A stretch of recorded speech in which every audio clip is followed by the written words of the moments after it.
I was reading through John chapter 4 again, and what I found there, I've read it many times, I had not stopped, and the Holy Spirit highlighted it to me. It says this: Jesus said to them, "My food is to do the will of him who sent me and to finish his work." And what I thought was, I just began to pray and ask the Lord to make sure that my food is to do his will and to finish his work. But then the Lord reminded me of every prophet who had eaten a scroll. I think of Ezekiel, I think of Jeremiah, and I think of John, who also ate the scroll, right? Sweet to the taste, bitter to the stomach. It's a theme in the Bible prophetically before they went to go prophesy. Wow.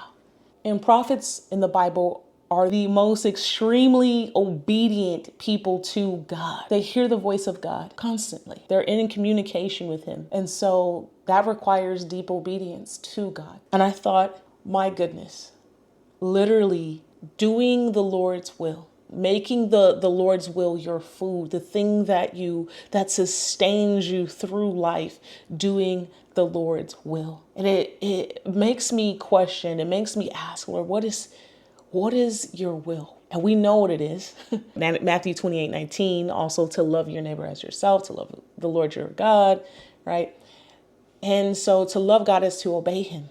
To obey him is to do his will, right? So that's that. But then I started to think further and thought about how Jesus did finish the work of him who sent him, who's God the Father. And he did finish that work on the cross. So he did that. He said, that is my food.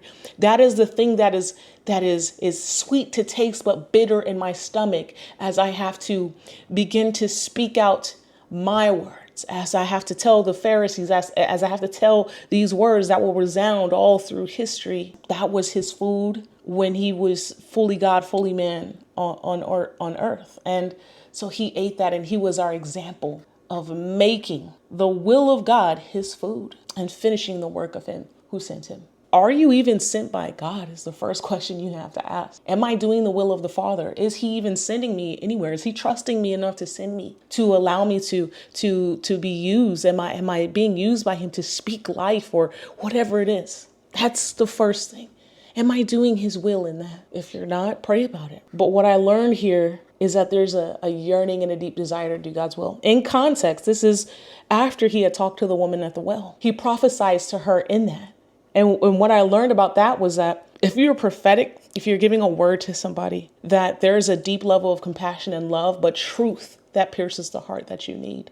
When you're doing that, you have to have a soft heart to hear the Holy Spirit to be able to do that. But then his disciples come and they're like, "Hey, Rabbi, you got to eat. You haven't eaten." And that's when he says, "I have food of which you do not know." And they're like, "Oh, somebody got you food? Where is it? We haven't seen it."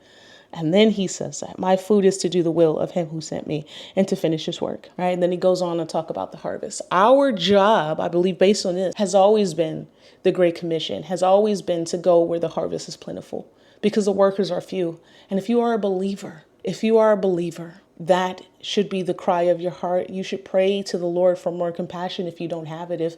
If you walk past people and you're not moved to want to pray for them and bless them in some kind of way. But I pray that this touches your heart, that your food would be to do the will of him who sent you. I pray that this helps you to live on purpose. God bless you.